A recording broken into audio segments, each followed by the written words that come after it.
السلام عليكم ورحمة الله وبركاته. الشمع ركفونا كبجمتوتا في جالة توتا وردفتوتا مهي أرسيتو مرتكيسنو أنا جراتو بغنا جراتني سننجتشا أرأنتنا أبوليوان كيا أبوليتي تهين نجتشودا أكما سورة الرت أرغتان تانا أبوليتين تهين نتوني أكما نمني هدون كاتي غرا في سوشال ميدياتين أولي غدو فجرا سنتوني dhibee dhukkubdee biyya Suudii jirti. Biyya Suudii kaati keessatti dhukkubsattee mana yaalaa turte.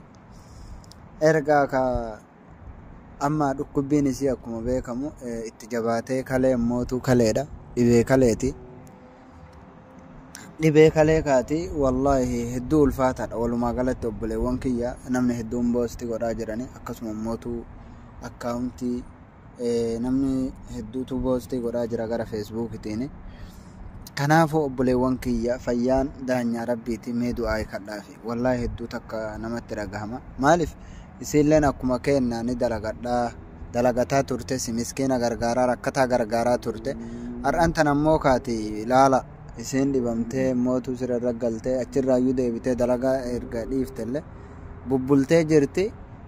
Birri riyaala 10,000 namarraa liqeeffatte riyaala agasii namarraa liqeeffatte erga san liqeeffattee booda ammoo san fixxe san harkaa dhumatanii opereeshina jechuun hedduu ulfaataadha. Opereeshina ta'uu jechuun wallahi hedduu ulfaataadha. Akkasitti kaati amma garuma biyyaallee yoo ka reeffi kiyya galu taate garuma biyyaallee taatu na galchaa jetti jedhanii. Kanaaf obboleewwan keenna hedduu kaati akka itti bahan malee akka itti galan hin beekani. Rabbiin immootu akkuma fayyaan biyya maatii biraa nu baasetti fayyaan maatii keenyatti nu hararu obboleewwan tiyya wallahi hedduu ulfaataadha. Maaliif fayyaa qabaatu waa hunda caala dura waa hunda dura atiin immootu islaama taates atiin immootu amantaa biroo qabduti galata rabbii hin dagatina. Faaruu rabbii maali jennaani rabbiin fayyaa sii kenne qaama kee guutuu si godhee akka gaariitti dalagataa jirta, nyaataa jirta, dhugaa jirta. Meeqa kamtu nyaatuu dadhabee dhugaatii dadhabee jechaa jira jechuu saatii ammaa kana. Kanaaf fayyaa jechuun hedduu ulfaata. Rasuulli rabbii sallallahu alayhi wa sallam laa tacrifu an-ni'matu illaa ba'da zawaaliha. Fayyaan wanni lama namarratti hin beekamtu jedhan. Suni maali jennaan an-ni'matu الصحة والفراغ. فيا قباتو في نجاح قباتو نمنو في الرتهم بيكو جان يوم ملي ويا إسين الرادم تي أتينر أكبر بعد وتالتو أكبر بعد قد ويا موتو فيان سر رادم تي متان سي بوافته غران سي ركبه أكمل تات أحاجت يوسن نعم ربي في قبتي هذا التاجج يوسن أدا كنا ترته فيانا كنا ترته وهم متان قبوان موتو mataan nama godhu nama mataa dhukkubsatetu beeka. Waan immootu kaati garaan nama godhus nama garaan dhibame beeka jechuudha. Keessaafuu meeshaa garaa jechuun hedduu ulfaataadha. Wanni gootan tokko yoo jiraatte obboleettii teenna rabbiin immootu daddafatte akka fayyisu immootu obboleettii teenna takaleellee rabbiin akka dafee murtii san jalaa nu baasee nagahan nu baasu du'aayii godha. Akkasuma mootu obboleettii teenna ta'a mootu amma gara biyyaallee yoo taate na galchaa jechaa jirtu tana obboleewwan kiyya marti keessanu waan rabbiin isinii laaffiseeni bira dhaabbadha. Maaliif nu martu warra ni dalagannaa akka barbaanne nyaanne akka barbaanne dhuyna garuu kaati guyyaan fayyaan tuni wanni martuu ergisaa beeki ofirratti hin dagatina. Ijas tahee gurris qaamni keenya guutuun kanurra jiru kun ergisa. Rabbitu nu ergise ergisni kun immoo tu haga nurra turutti itti fayyadamu ibaadaa rabbi ittiin godhuudha galata rabbi. Wanni immoo tu ammallee fayyaa ofirrattiin eegan fayyaa ofirrattiin qaban akka fayyaan sin dhibne wanni godhuu ni dandeettuni faaru galata rabbii galchi. Yaa rabbi fayyaa naa kennite tana narra tursiisi hedduu namaa fayyaa dhoorgatte yaa rabbi fayyaa nan dhoorgatin jechuudha jechu. Yoo san hin ta'in immootu an hin beeku wallahi fayyaa jechuun hedduu ulfaataadha. Rabbiin fayyaa isin hin dhabsiisini. Bakkuma jirtanitti rabbiin immootu fayyaa guutuu qaama guutuun akkuma biyyarraa baanetti rabbiin qaama guutuun biyyatti nu haa deebisu. Fayyaa jechuun waa hunda caalti. Namni fayyaa qabu waan fedhe hojjechuu danda'a. Dhagaa cabsee buluu danda'a. Garuu yoo fayyaan hin jiraanne hoo? Yoo fayyaan hin jiraanne wanni gootu takka hin jiru jechuudha. Ani badee yookiin immoo hidhima xuuxatu yoo taate achitti wanni ati gootu takka illeenuu hin jiru jechuudha.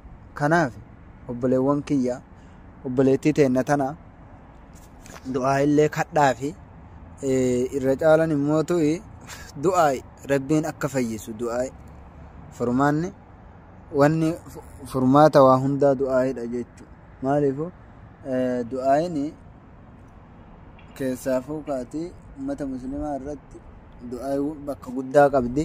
Eebbi bakka guddaa qaba jechuudha. Namni immoo du'aa qabu yoomiyyuu kufee hin hafu. Maaliif du'aa isantu waliin deema waan taateef du'aayin akkuma rasuulli rabbii sallallahu alayhi wa sallam nuun jedhani du'aayin bakka sadiitti qoodamti. Sadiin san keessa takka waan amma kadhatte argatu. Yoo qabeenya kadhattellee, yoo mootuu fayyaa kadhattellee, yoo mootuu waa kadhatte tokko akkuma kadhatte sanitti argatu. Lammaffaa mootuu waan kadhatte sani wanni ati kadhatte suni balaa ati hin beeyne balaa sitti deemaa jiru balaa mootuu ati quba hin qabne ka rabbi bichaan beeku jechuudha. Balaa san sirraa deebifti. Inni sadaffaa mootuu guyyaa qiyaamatiif ol sii kaa'amti jechuudha. Rasuula rabbiitti sallallahu alayhi wa sallam akkana nuun jedhani sallallahu alayhi wa sallam. Rabbiin mootuu obboleettii teenna aafiyee nagahan biyya isiititti rabbiin haa galchu. Akkuma dura dalagatuuf baatetti nama qaama guutuun fayyaa guutuun fayyitee gammachuun gara biyyaa galtu rabbi isii haa taasisu. Isin hunda keessanuu rabbi fayyaa isin hin dhibini. Fayyaa jechuun warqiidha, faaya. Wanni isitti qixxaatu hin jiru fayyaan. Fayyaan jechuun waa hunda dura fayyad dursa jechuudha. Nyaatuu, dhuguu yoo fayyaa qabaatte qaamni waa sii nyaata. Yoo mootuu nagaa qabaatte qaamni waa nyaatu yaadata jechuudha. Garuu yoo fayyaa hin qabaatinoo, yoo nagaa hin qabaatinoo garamin nyaatta? Qaama kamtu sii nyaata? Afaan kamtu sii nyaata?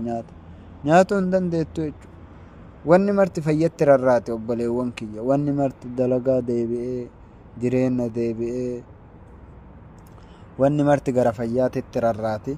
Rabbiin fayyaa isin hin dhabsiisini. Bakkuma isin jirtanitti rabbiin immootu isin bira haa jiraatu. Akkasuma kaati obboleewwan keenya obboleewwan Filisxiin biyya seena qabeetti biyya immootu rabbiin kabaje biyya immootu masjidni masjida hin caalu walaakin masjida sadii malee masjidni tokko Makka inni lammata Madiina Makka masjidul Aqsaa jechu isa sadiin kana jechu ka rasuulli rabbii salawaatu rabbii wa salaamuhu alayhi isarraa qanii mi'raaja bahan achirraa aqsarraa deemanii jechu aqsarraa samii bahan jechu mi'raaja achiin bahan. Achitti kaati obboleewwan keenya miskiinni achitti dararamaa jira, achitti dhumataa jira, biyya ufii irratti lafa ufii irratti mana ufii irratti jiraachuu dadhabe. Kanaaf jaraallee isin marti keessanuu du'aayii hin dagatina. Rabbiin nu haa tumsuufi mataa nasrullaahi inshaa Allah nasrii rabbii tumsi rabbii dhiho yoo rabbiin jedhe jechu. Maaliif rabbiin mokkoree nama laalee sana booda immoo rakkoo keessaa nama baasa. Akka kufanitti hin hafani, bakka du'anitti hafan malee akka kufanitti hin hafan jechu. Warri Filisxiinis yoo rabbiin jedhe ni bilisooma, immootu biyya ufii irratti ni abbooma jechu yoo rabbi irraa taate inshaa Allah.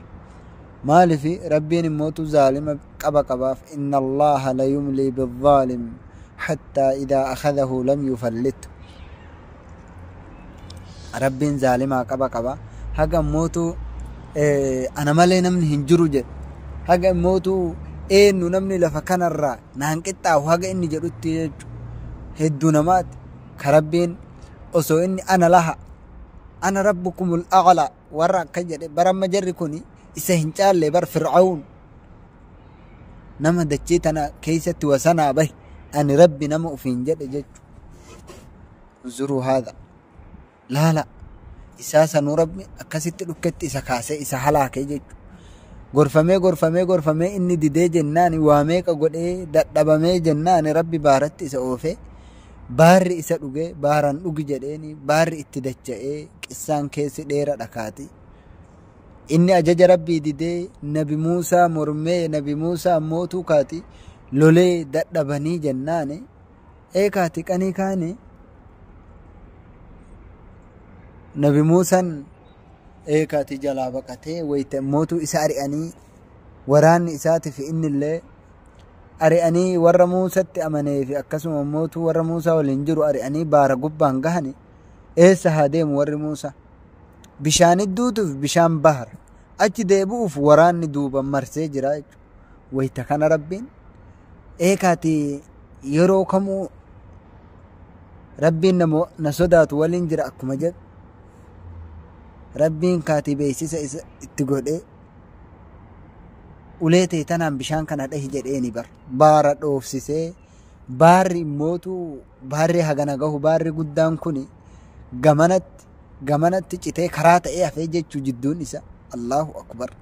Bari yoo rabbi si waliin jiraate wallaahi yoo rabbi si waliin jiraate waa takka illee hin taatu dhahi jedheen uleedhaan yooma san rabbi karaan goone fiire yallaa itti duudaa jedheen kaabbo warra Muusaa warra rabbi tokkocha jedhee itti amane nabi Muusaan fudhatee itti deeme jechuu bishaan wayita kaati waraanni Fir'aawnallee dhufee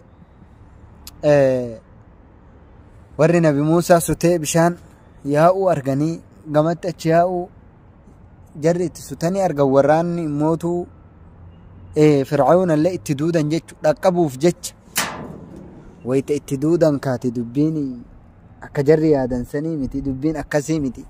Wayita jarri achi deemanii yoo jaraate nabi Muusaa fi warra isatti amanellee dhaqqabanii fixuu lafarra dubbiin akkas hin taane rabbiin kaati wanni martuu ajaja rabbii malee wanni socho'u hin jiru baalli mukaallee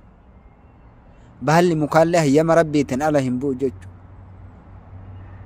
Allahu akbar. Wayita kana kaati rabbi baara qaraa addaan karaa godhee gaara godhee dhaabe walitti deebi'i jedhe.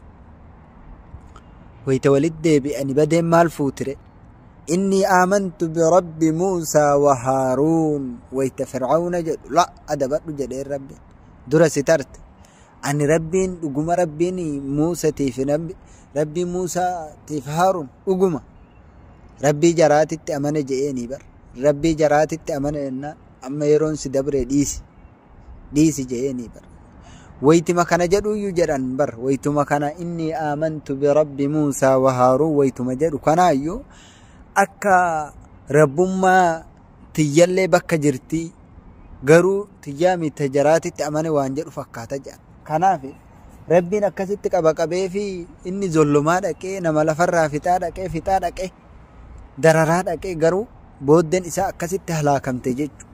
Baaratti rabbi isa halaake ilaa ar'aallee reef isaa jechuudha. Biyya Masrii jira jechuudha. Ilaa ar'aallee baasanii akkasitti wannaa itti ijaaranii akkasitti daawwatama jedhan ilaa ar'an tanaa jechuudha. Rabbiin nama zollomu nama immootu zaalima kamuyyuu jechuudha. Nama haqa namaa irratti nama miidhu qabaaf walaakin qabee yawman minal ayyaam guyyaa tokko qacam godhuun hin hafu. Kaati obboleewwan keenya warra Filisxiin ka immootu akkanan rakkataa jiru ka akkanatti boohaa jiru daa'ima waa hin beeyne ka akkanatti rashanaa jiran ka hospitaala dhahaa jiran nama meeqatu lubbuu dhabe. Allahu akbar. Inshaa Allah yoo rabbiin jedhe nasriin rabbii dhihoodha marti keessanuu du'aayii kadhaa fi du'aayin bira dhaabbadha yoo waan goonuuf illee dhabne du'aayin addu'aa'u silaahul mu'min du'aayin immootu waraana mu'minaati. Du'aayin bira dhaabbadha isiniin jedha akkasuma immootu haqa ofii irra falmataa jiranii haqa isaanii rabbiin irratti haa deebisu isiniin jedha. Kaati obboleettii teenna tana ammallee itti deebine rabbiin fayyaa guutuu rabbiin nu haa kennuu fi isii kaleessanis isiin hangafee jechuudha. Hunduma nama dhibamaa jiru jechuudha. Hunduma nama dhibeen qabattee jechaa jiru yoo na taa'uu dadhabee ciisullee dadhabee sirrirra olii gaggaragalaa jiru hunduma isaatu ربي نوها فيس ربي نوها آفه بلا كان ربي سنرها قبو نما فيا قوتم به إرأتي قلومتي نما موتو أكما فيا قوتم به فيا قوتن هذا أبا كأنت قالوا ربي نوها تاسسو إسن هند كيسنو ربي إسن عمل كيسو واني سياد واني سن هيادن هند ربي ولدت إسنها قبو jireen biyya ormaatanillee jireenya baqaatanillee rabbiin hin gahanuunaa jedhu rabbiin nagahan kaate gara biyya keenyaa nu haa galchu maaliif biyyi ormaa biyyuma ormaati haadhuma ofiittu haadha ofiitti waan taateef rabbiin kaate nagahan gara biyya keenyaa nagahan biyya akkuma biyya baanetti biyya keenyatti rabbiin nagahan nu haa galchu isiniin jedha isinirrattillee dheeresse akkasi yoo isinitti tole viidiyoon kun like share commenti gochuu hin dagatinaa isiniin jedha aga viidiyoo birooti walitti deebinutti nagahan naa turaa isiniin jedha wassalaamu alaykum wa rahmatullahi ta'ala wa barakaatu